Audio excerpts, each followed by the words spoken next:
लिंगणूर तालुका कागल येथे विद्या मंदिर मराठी शाळेच्या पटांगणावर छत्रपती शिवाजी तालीम व्हॉलीबॉल चषक 2026 या राज्यस्तरीय डे नाईट व्हॉलीबॉल स्पर्धेचे आयोजन करण्यात आले आहे। या स्पर्धा शनिवारी दिनांक 14 व रविवारी दिनांक 15 मार्च रोजी होणार आहेत।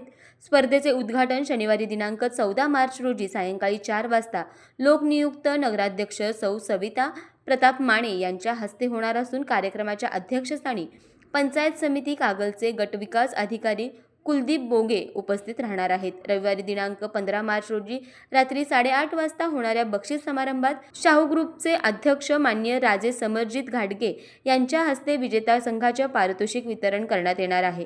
समारंभाचे अध्यक्षस्थान क्रांती अग्रणी सहकारी साखर कारखान्याचे चेअरमन शरद अरुण लाड भूषवणार आहेत। राज्यभरातील नामांकित संघ या स्पर्धेत सहभागी होणार असून क्रीडाप्रेमींनी मोठ्या संख्येने उपस्थित राहावे असे आवाहन छत्रपती शिवाजी तालीम व्हॉलीबॉल क्लब संयुक्त तोडकर गल्ली, छत्रपती शाहू साखर कामगार स्टाफ व ग्रामस्थ लिंगणूर यांच्या वतीने करण्यात आले आहे। तारा न्यूजसाठी प्रतिनिधी स्वप्नील गोरमकर।